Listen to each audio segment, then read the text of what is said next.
Kerouac, vous êtes célèbre à travers les États-Unis par les 16 ouvrages que vous avez publiés. Vous êtes traduit dans 47 pays, 17 maintenant.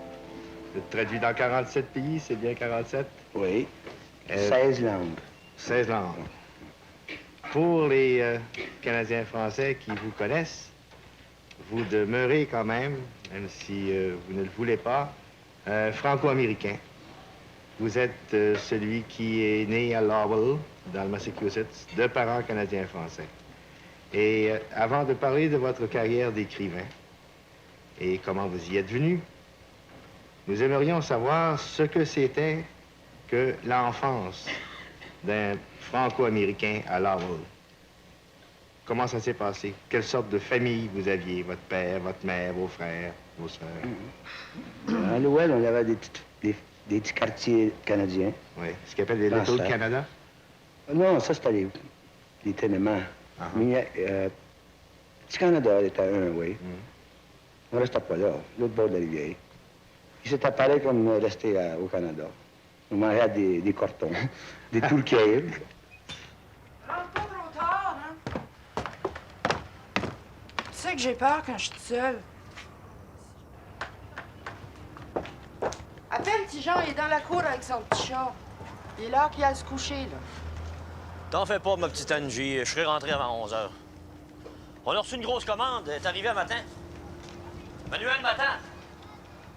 Petit Jean, rentre à la maison. Ta mère a besoin de toi. Viens, petit homme.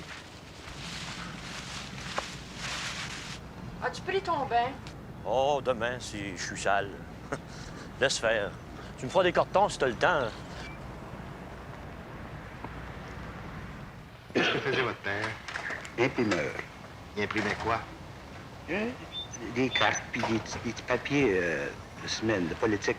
Des petits journaux de politique à propos de la ville. Une belle grosse shop. Il a perdu dans la flood. De l'inondation.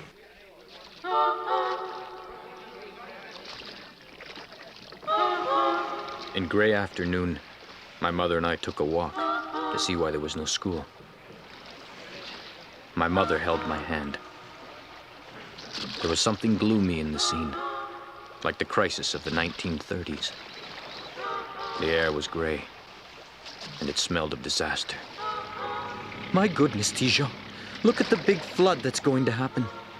It's bad, those big rivers, when there's a lot of snow that melts in the north in the spring. What's gonna happen? Nobody knows.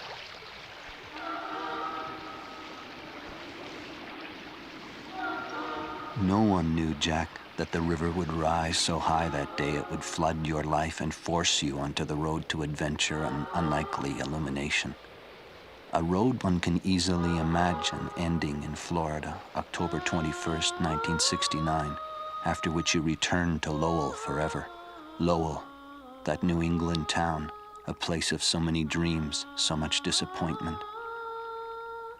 Because Lowell, before it was your grave and your cradle, was a beacon for generations of French Canadians who came to seek their fortune in its textile mills.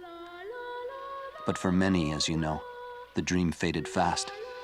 They found only pain and poverty and the feeling of having forgotten and perhaps having lost something irreplaceable. Les Canadiens, dans notre temps-là, qu'on montait aux États. In my day, French Canadians had big families, and there wasn't enough money to go around. Here, the Americans would have one, maybe two kids, and a lot of them had none at all. So they'd sell off half their land. That's how we wound up here. We weren't the only ones either. Lots and lots of families came down here.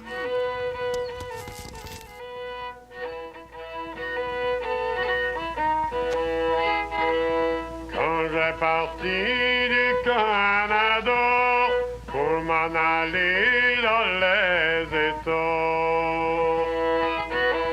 j'avais une simple valise que mon butin était dedans. J'avais une simple valise, mais de l'argent, il y en avait peu dedans.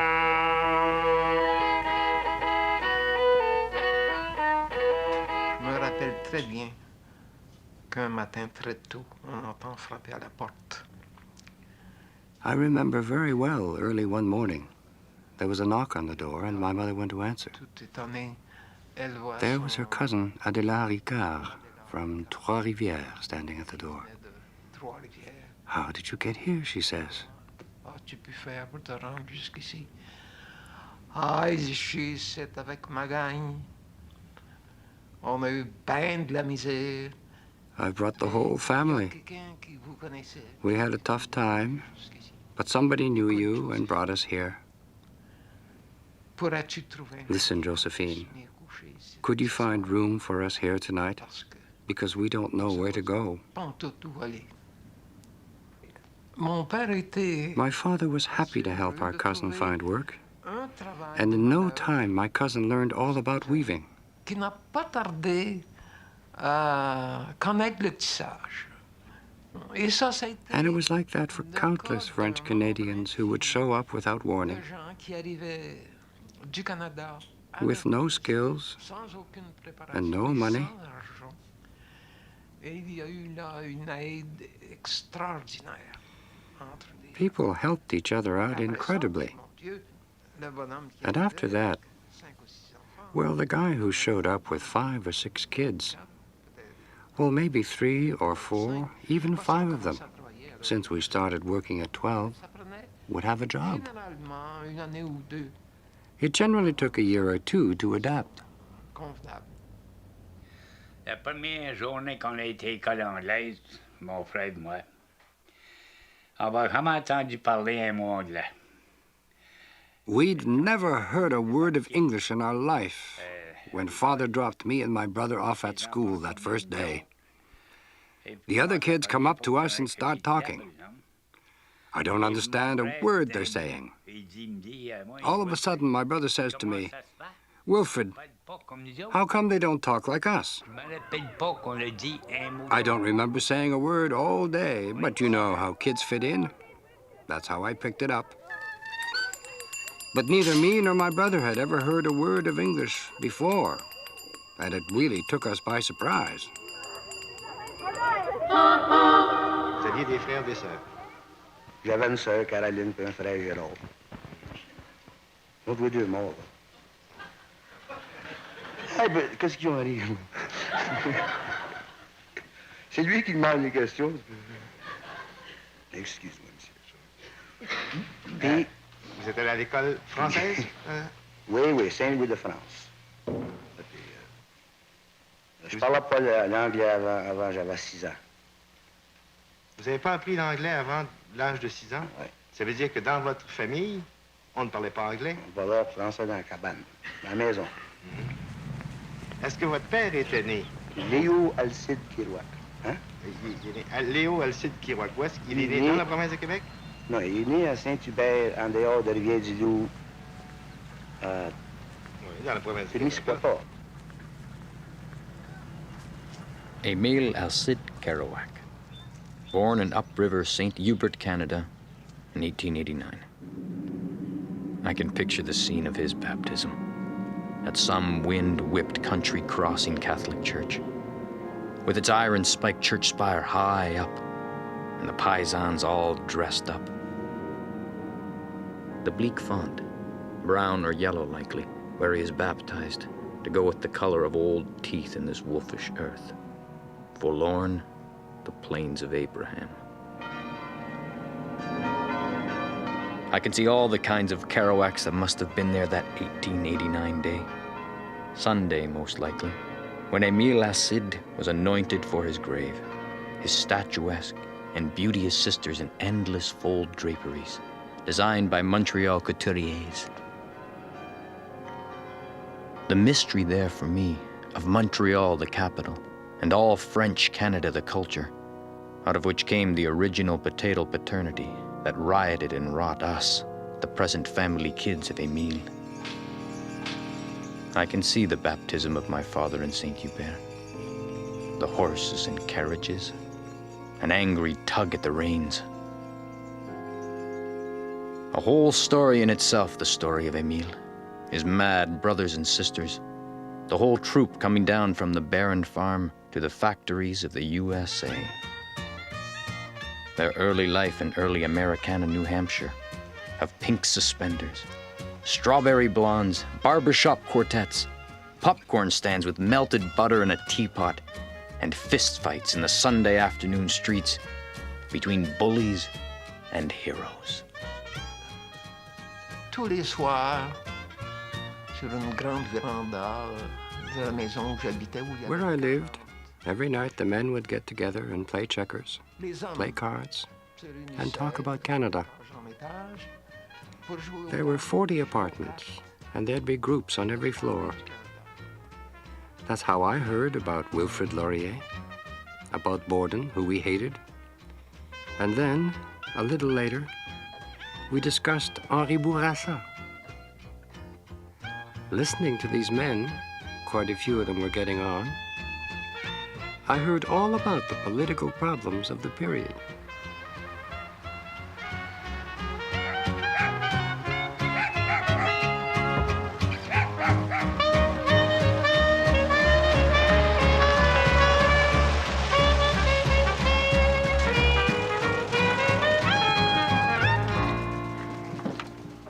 I hated to go to Uncle Mike's.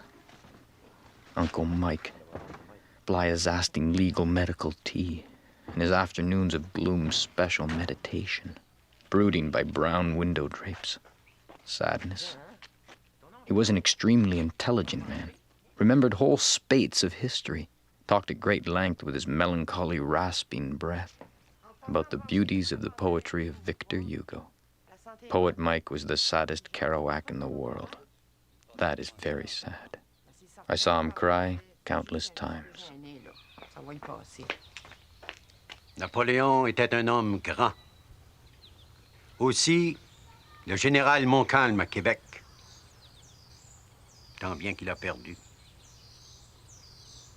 Ton ancêtre, l'honorable soldat, baron Louis Lebris de Kerouac, un grand-père, a marié l'Indienne. Il retourna en Bretagne. Son père, là, le vieux baron, lui dit en criant à pleine tête, « Retourne à cette femme. Sois un homme honnête et d'honneur. » Le jeune baron a retourné au Canada, à la rivière du Loup. Il avait gagné de la terre, allongée sur cette fleuve. Il a eu ses autres enfants. Cette femme-là était une Indienne. On ne sait pas rien d'elle, ni de son monde. Tous les autres parents étaient à 100% français.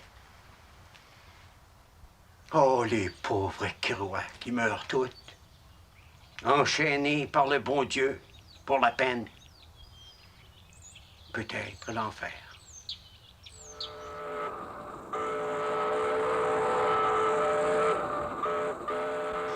Et la grande vedette, c'est Kerouac.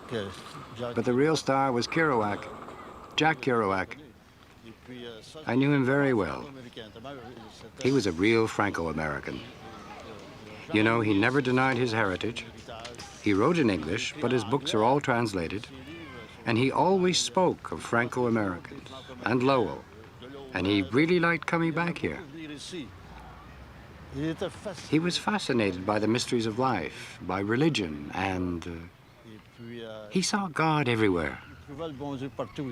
He was very, very attracted to the mysterious. He was a mystic. He liked old things like statues, candles. He often went to church to meditate. He'd say, "It seems that Christ up on that cross there is moving, but..." He'd say, "I know it's not a vision, it's my imagination, but it looked real to me." I asked him once if he was afraid of hell.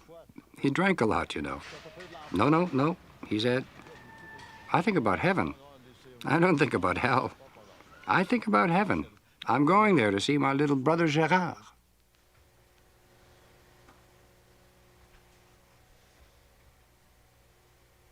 Why does God kill us? The only answer can be written without words. And Gerard knows that. He remembers his whole life now. Nothing to do in the long pain night but hurt and think. It is the long night of life. And think.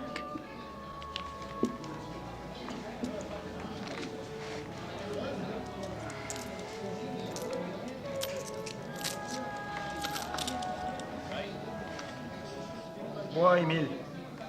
Amuse-toi, bon Dieu. C'est Noël. Pas pour moi, Gaston.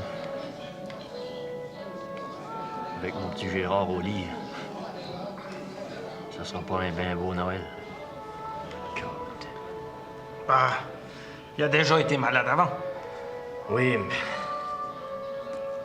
ça m'arrache toujours le cœur.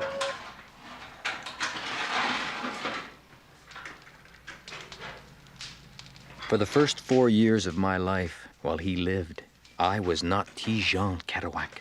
I was Gerard. The world was his face, the flower of his face, the pale, stooped disposition, the heartbreakingness, and the holiness, and his teachings of tenderness to me.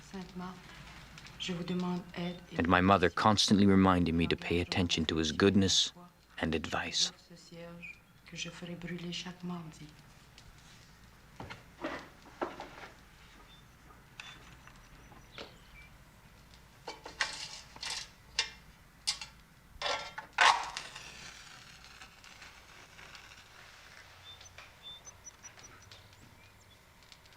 Mon Dieu, bénissez mon pauvre petit Gérard et guérissez-le pour qu'il puisse vivre sa petite vie en paix. Mon Dieu. Ayez pitié de ce courageux petit enfant. Amen. Je vous le demande, Sainte Marthe, de vaincre toutes les difficultés, comme vous avez vaincu le dragon que vous aviez à vos pieds. Ainsi soit-il. While the men drink to forget, you, Jack, forget nothing. At school, they called you Memory Babe for that very reason. A childhood that shows up in all your books, a little sentence drowned in your American prose, French-Canadian in the original, as the translators say in their notes. A childhood spent in a kitchen smelling of vanilla. Later in your writings, you'd remember it as being exactly like cold milk on hot porridge. The meeting of hot and cold makes a deep hole in your childhood memories. Then, it's the Lowell of your adolescence, peopled with Canucks, as Canada Franco-Americans were referred to.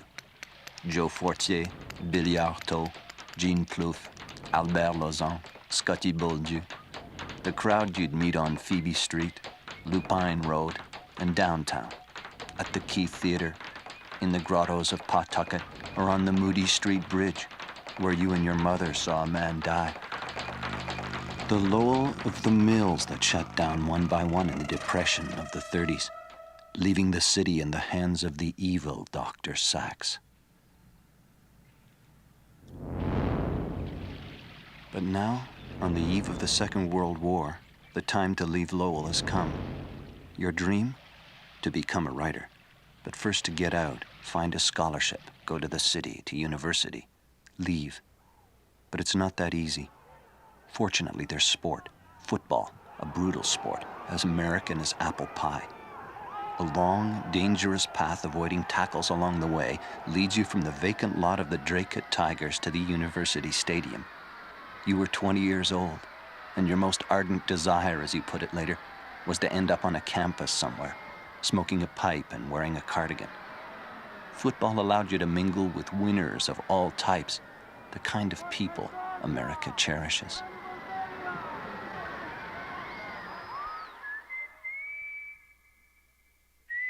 The next step was to pick a college. My mother insisted on Columbia because she eventually wanted to move there to New York City and see the big town. My father wanted me to go to Boston College, but I Wanted to go to New York City, too, and see the big town. What on earth was I expected to learn from Newton Heights or South Bend, Indiana on Saturday nights? And besides, I'd seen so many movies about New York, well, no need to go into that. The waterfront, Central Park, Fifth Avenue, Don Amici on the sidewalk, Hedy Lamarr on my arm at the Ritz. I agreed my mother was right as usual. She told me to leave Maggie Cassidy at home and go on to New York to school. Here we go, lined up on the field.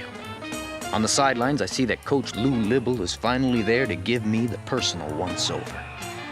He'd heard, I suppose, that I was some kind of nutty French kid from Massachusetts, with no particular football savvy, like his great Italian favorites from Manhattan. I'm gonna show these bums how a French boy from Lowell runs. I'm ready for another go. I feel 4 big hands squeezed like vices around my ankles, 2 on each, and puffing with pride. I do the complete vicious twist of my whole body so that I can undo their grip and move on.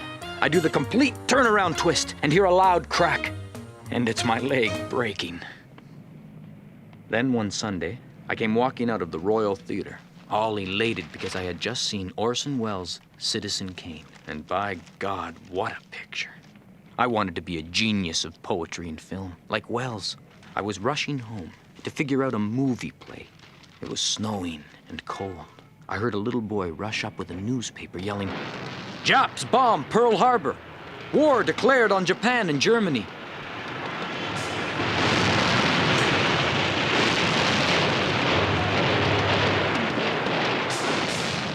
It was now June 1942.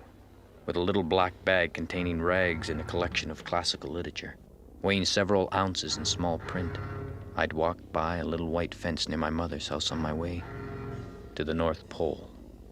Flowers of death, as Baudelaire well knew from his leaning balcony in sighing Paris, are everywhere and for all time for everybody. As I write tonight, we are passing through the most dangerous phase of our journey to that mysterious northern land. We are steaming ahead in a choppy sea past the mouth of the St. Lawrence River in a crystal-clear moonglow. Good enough for a Kerouac descendant of the Gaspé and the Cape Breton. This is the region where many sinkings have occurred of late. Death hovers over my pencil. How do I feel? I feel nothing but dim acceptance.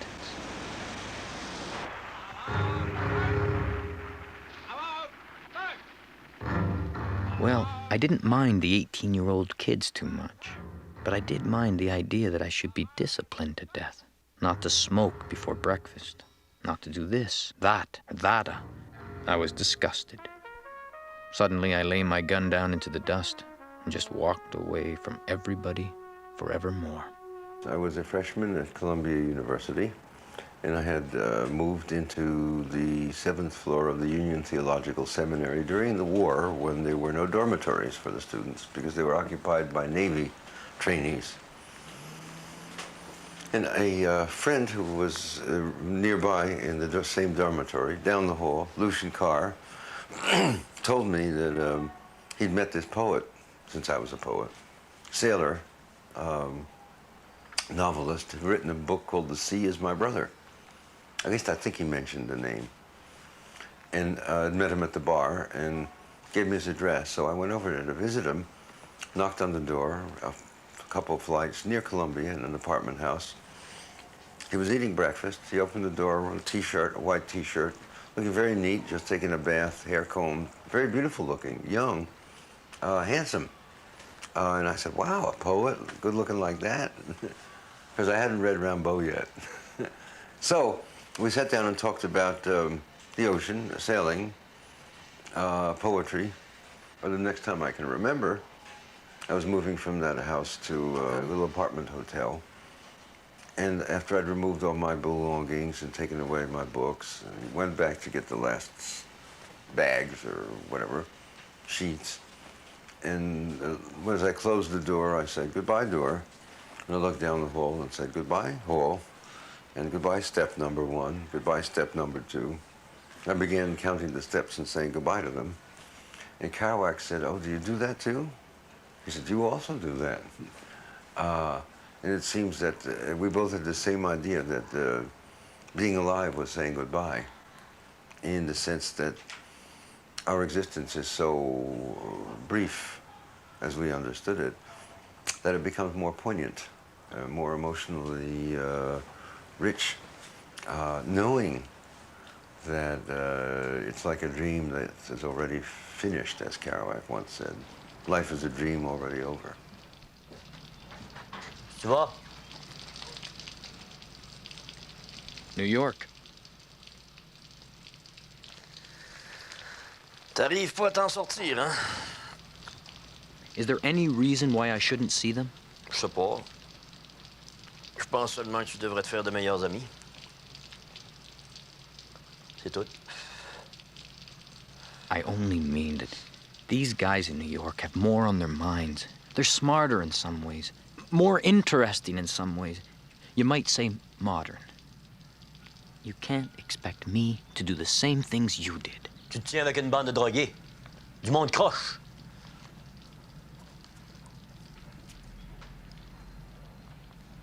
C'est ça que tu fais. I don't care what people do. As long as it's something different, I get curious.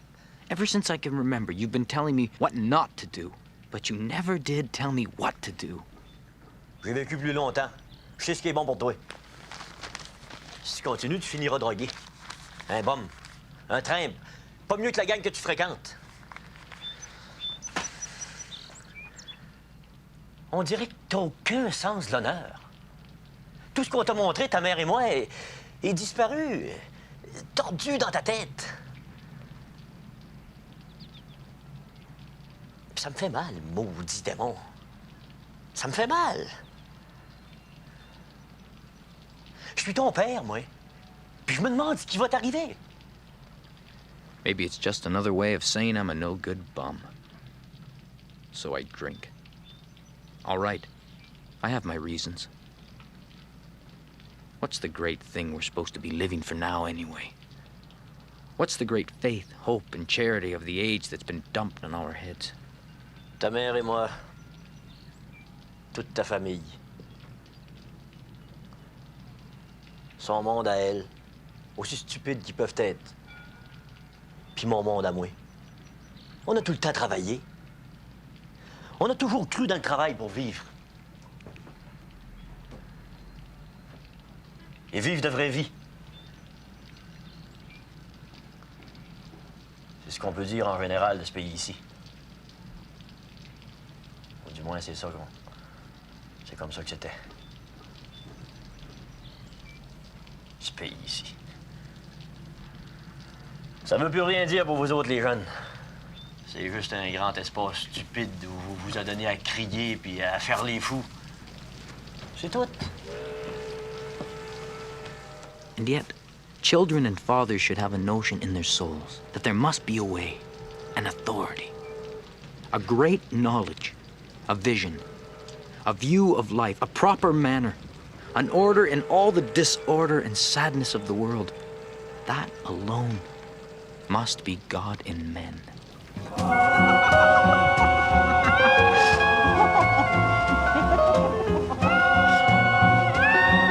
We were talking all the time about supreme reality, having to get a new vision of supreme reality in a sacramental world. I think the key words we used way back in 1945 were sacramental relationships and supreme reality we were looking for. And of course, Rimbaud, with his sense of voyant or visionary seer, voyou, and the complete ordered long et raisonné dérèglement de tous les sens, that fitted right into the early days of sexual experimentation and trying marijuana the first time and peyote in 1950.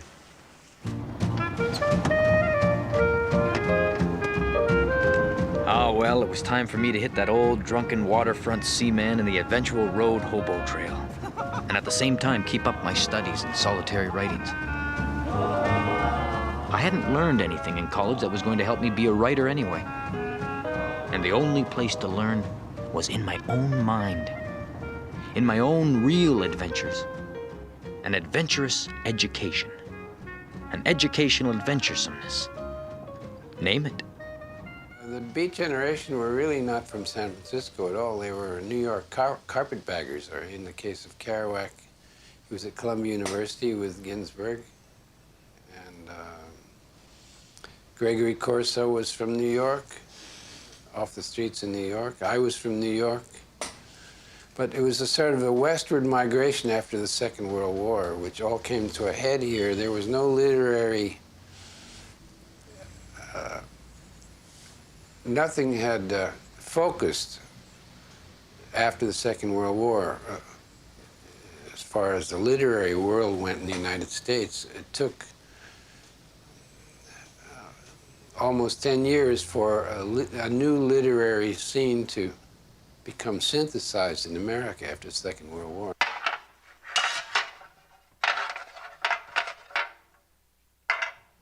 I took so much Benzedrine that year out of those cracked tubes. I finally made myself real sick, developed thrombophlebitis, and by December had to go to the Queen's General Hospital. My poor father had to see me while dying of cancer. Come down to all of this from that beginning on the sandlot football field of Dracut Tigers Lowell, when the ambition was to make good in football and school, go to college, and become a success. In fact, I began to bethink myself in that hospital. I began to understand that the city intellectuals of the world were divorced from the folk body blood of the land and were just rootless fools, though permissible fools, who really didn't know how to go on living.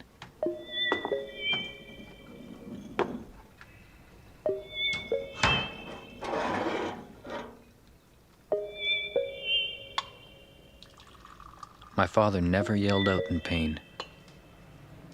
Oh, good man of my heart.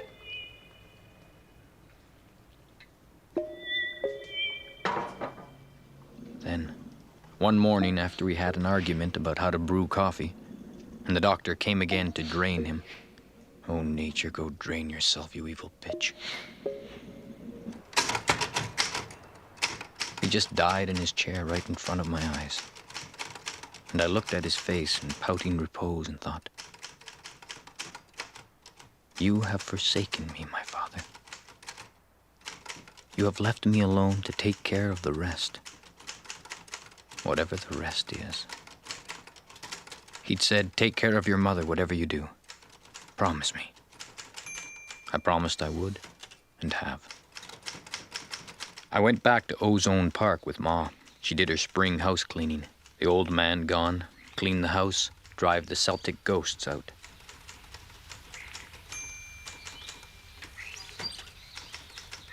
And I settled down to write, in solitude, in pain, writing hymns and prayers even at dawn, thinking, when this book is finished, which is going to be the sum and substance and crap of everything I've been throughout this whole goddamn life, I shall be redeemed. D'où vous venez ce goût des voyages? C'est un vieux aventurier breton. Non, aventurier. Les Américains sont aventuriers et indépendants. Mais vous l'avez été un peu plus que les autres. Avec mon ami irlandais, là, oui. Vous savez, l'histoire d'On the Road, c'est pas l'histoire de deux beatniks, c'est l'histoire d'un ex-football player. Hein? Ex, ça veut dire j'étais au collège, Columbia. Columbia College. J'ai laissé le well pour aller à Columbia. Là, vous êtes cassé une jambe en jouant au football. Oui, j'ai cassé une jambe. Puis le gars qui venait la machine, c'était un cowboy, un vrai cowboy. De cheval.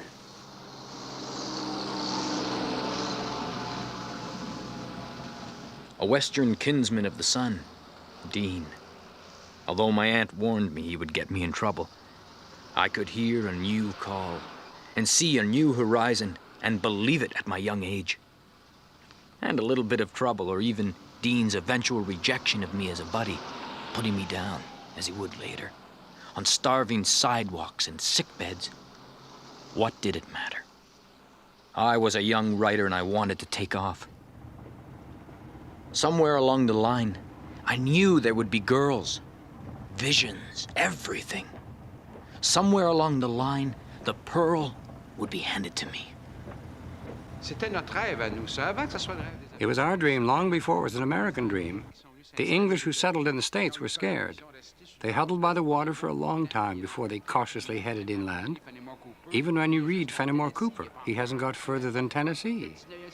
The American impulse was to head for the Pacific, and the beats, the Dharma bums, when they in turn reach the Pacific on the mental level, are following the tradition of Whitman. They took the same route we'd already taken before, but strangely enough, in On the Road, all of a sudden, Kerouac, the Québécois, the former Québécois, instead of sitting up front and being the one with the dream, is sitting in the back seat of the car as it leaves New York for California. It's Cassidy, the other guy, who's the one with the dream now. It's an extraordinary way of presenting our situation. Extraordinaire, c'est un peu notre situation. We're in the back seat. On est sur le siège. We're in the back seat watching the other guy drive. He never did live here permanently in San Francisco. He never was really a part of the local scene. He was always just passing through. So he didn't really feel like he was one of the so-called street poets in San Francisco.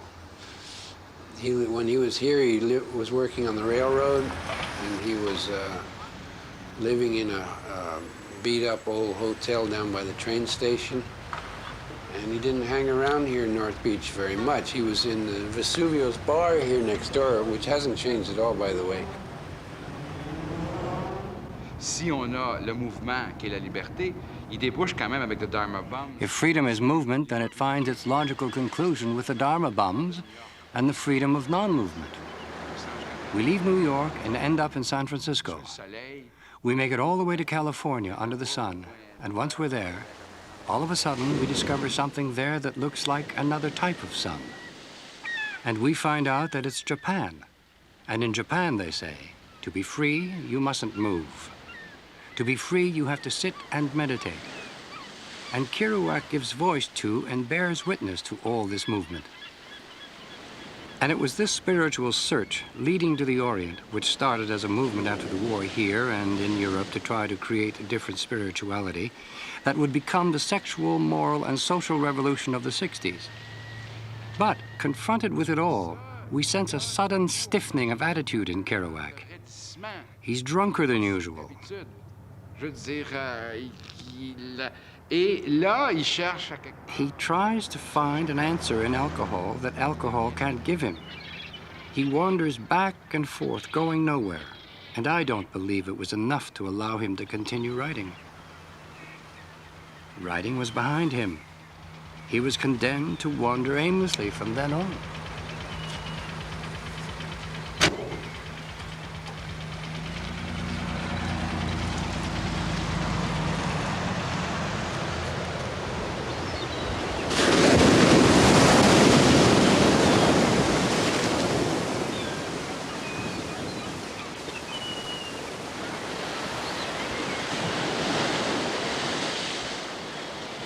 My stay in San Francisco was coming to an end. Here I was, at the end of America. No more land. And now, there was nowhere to go but back.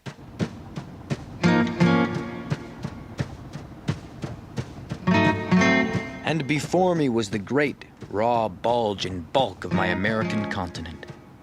Somewhere far across, gloomy, crazy New York was throwing up its cloud of dust and brown steam. There is something brown and holy about the East. And California is white, like wash lines and empty-headed. At least that's what I thought then.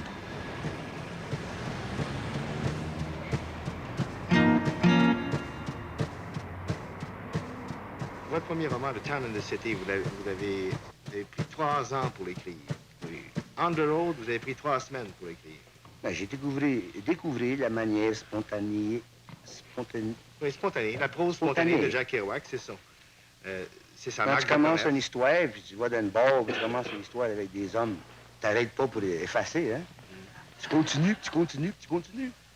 Mais on raconte même que vous achetiez non pas des feuilles de papier, pas des changements. Des rouleaux. Les rouleaux, ça, c'est pour obviate. Comment ça fait ça? Pour empêcher... Empêcher de changer la page. Tu passes un grand rouleau, puis tu continues, puis tu continues. Puis tu fais avec les yeux fermés. T'en appelles tout comme ça.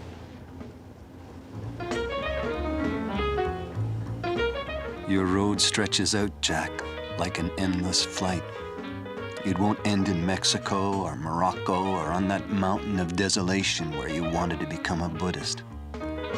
As your road stretches out, so does your story, because now you have come up with a project, a huge saga, the legend of Derwoz, which will include all the books you have written up to now.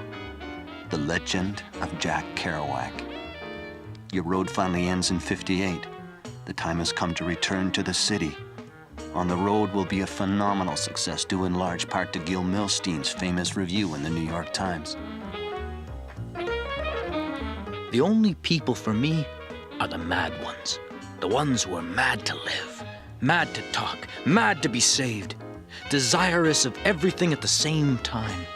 The ones who never yawn or say a commonplace thing, but burn, burn, burn like fabulous yellow Roman candles. Why is he so great? Because he invented a way of writing that was usable in any language, in any country of the world, which is to say, writing your mind itself. Not writing a story, not writing external history, writing the mind, primordial mind put down on the paper. That cuts through all the bullshit of official language and governments and second-rate prose and commercial prose, going to the prose as prayer from the heart of the being. He was essentially a writing saint, and he gave his life to writing, as most writers never do, and he gave more to his writing than most people conceive of as the role of the writer. Created a new kind of 20th century writer, working still in the tradition of someone like Faulkner or Joyce, where writing was a sacramental matter. Here, writing was for him sacrament and prayer, his complete revelation of the world. Et le premier qui a assuré votre succès, là, un de l'autre, là, vous êtes devenu le fondateur de la Beat Generation. Qu'est-ce que c'était la Beat Generation pour vous? Ben, il y avait la Lost Generation de 1920. Oui. Puis c'était 1940, 50. On disait, qu'est-ce qu'on va appeler ça? Qu'est-ce qu'on va appeler ça? C'est vous qui l'avez inventé, ce terme-là, Beat Generation. J'ai entendu des vieux bonhommes dire ça, dans le dessus, des vieux nègres. Oui. Beat. Dans le sens de écrasé, vaincu. Oui, pauvre. Pauvre. Après ça, j'ai été dans la petite église de Sainte-Jeanne d'Arc. Puis d'un coup, j'ai dit, ah, Beat, béate. Béatitude. Ça a changé de sens. Alors, dans votre esprit... Beato en italien. Beato. Béatifique en français. Mais est-ce qu'il n'y avait pas aussi le sens de beat de l'orchestre de jazz? Oui, puis le sens de tout ça. Puis de tout ça. C'est moi qu'on fait ça. Les canous. Puis le drum. Puis c'est pas important. Le nom n'est pas important. Mais... les enfants sont importants. Oui, mais vous dites que le nom n'est pas important, mais vous refusez d'être appelé un beatnik. Vous n'êtes pas un beatnik. Beatnik, c'est un terme où j'avais un beau mot pour celui-là. Dégrinateur, degrading. Péjoratif. Péjoratif. C'est un beau mot. Inventé après Spoutnik. Vous faites avoir de l'air les petits idéalistes de l'Amérique qui ont de l'indépendance. D'avoir de l'air comme des Russian spies. Nick, Beatnik, Spoutnik. Yepnik. Yepnik, Peacenik.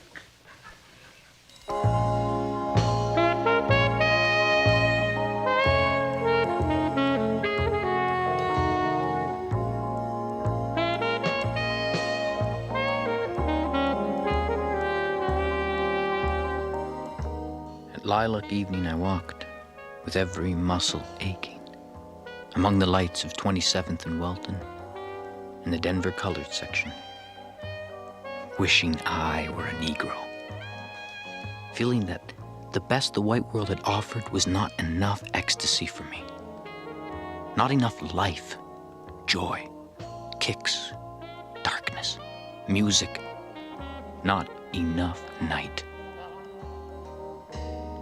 I passed the dark porches of Mexican and Negro homes. Soft voices were there, occasionally the dusky knee of some mysterious, sensual gal, and dark faces of the men behind rose arbors.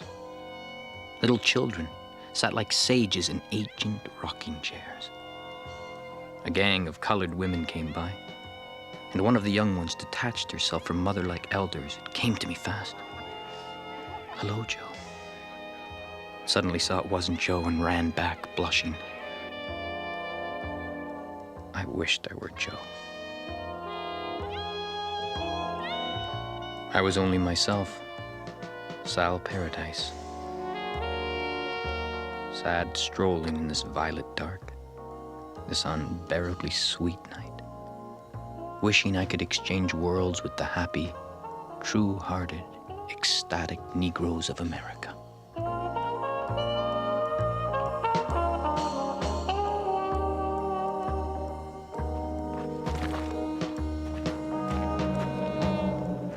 I was always urging him to go back and find his roots, because so many writers, they become famous and they wander rootless around the world, and they lose the real basis of their writing. But Jack tried a couple of times to go back to Lowell, and he just went back and got drunk in the various bars there, and he didn't stay. I mean, and going back to Canada was more or less the same idea, except that was still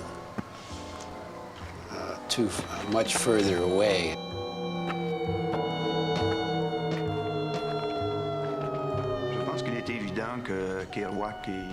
I think it's obvious that Kerouac and jazz go together.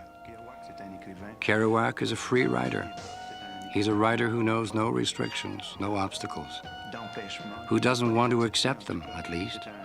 He's a writer who improvises, and it's obvious that when you write about what you love, we know that improvisation isn't as absolute as it appears, just as it isn't in jazz, for that matter.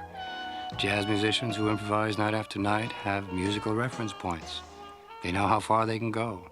Same thing with Kerouac. At the same time, Kerouac goes with anguish. When you read him or hear his voice, you're convinced that he's a tortured being.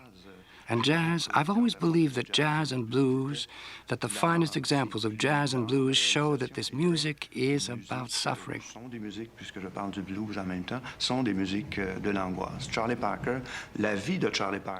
The life of Charlie Parker is very much like Jack Kerouac's life in many ways. There are differences, of course. One's a white American, the other black, but both chased after life as one chases after or doesn't chase after death. Their lives were suicides, in my opinion. Not premeditated, but they were willing participants. Me drunk practically all the time, to put on a jovial cap to keep up with all this. But finally realizing I was surrounded, outnumbered, and had to get away to solitude again, or die. Well, when Kerouac was in France, I remember he went to his publisher's offices, Gallimard. He wanted to meet Monsieur Gallimard, and the secretary at the receptionist said, il n'est pas là, on ne peut pas voir Monsieur Gallimard comme ça, il faut des rendez-vous et tout ça. Alors, Kerouac était fâché, il s'en allait, il commençait à buvait beaucoup. Et après 2 heures, j'avais un coup de téléphone chez moi à Paris. C'était le secrétaire.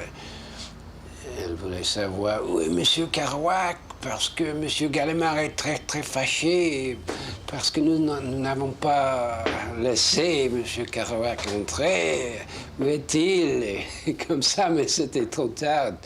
Jacques était disparu, je ne sais pas où, dans les bars. Maintenant que vous avez 45 ans, là, vous regardez les jeunes, puis vous dites, non, je dis que les nouveaux jeunes sont fins. Ils cherchent de quoi. Et si vous aviez 20 ans aujourd'hui, est-ce que vous feriez la même chose que vous avez fait? Je l'ai déjà fait cette année. Et dernière question en 30 secondes. Qu'est-ce que Jack Kerouac pense de Jean Kerouac? Qu'est-ce que ça veut dire, ça? What do you think of yourself? Oh, qu'est-ce que tu penses? Que moi, je pense de moi-même? Oui. Je suis tanné de moi-même. Ben, je sais que c'est un bon écrivain, un grand écrivain. Je suis pas un homme de courage. Puis, mais il y a une chose que je sais faire, c'est écrire des histoires. The bright sun glaring in on my pain, making it all brighter, hotter, more maddening, more nerve-wracking. What on earth's happened to me? And how can Earth be like that? Am I not a human being? And have done my best as well as anybody else? Never really trying to hurt anybody? Or half-hearted cursing heaven? The words I'd studied all my life have suddenly gotten to me in all their serious and definite deathliness. Nevermore I be a happy poet, singing about death and allied romantic matters. Go, thou crumb of dust, you with your silt of 1 billion years. Here's 1 billion pieces of silt for you. Shake that out of your shaker. And all the green nature of the canyon, now waving in the morning sun, looking like a cruel, idiot convocation. I would say he offered his heart to the United States, and the United States rejected his heart, and he realized what suffering the United States was in for, and saw the tragedy of America as Whitman had seen the tragedy of the United States. When the singer of the nation finds that the nation has sickened, what happens to the singer of the nation? This is Gregory Corso's question. America by his day was sick, militarily sick. Military-industrial complex had taken over. Hard-heartedness had taken over. Everything that, as a Canuck peasant, Kerouac hated had taken over. The mechanization, the impersonality, the homogenization, the money grubbing, the disrespect for person, that had all taken over, and vast wars. The whole, you know, the attack on the provincial in the wars. So I would say America broke his heart.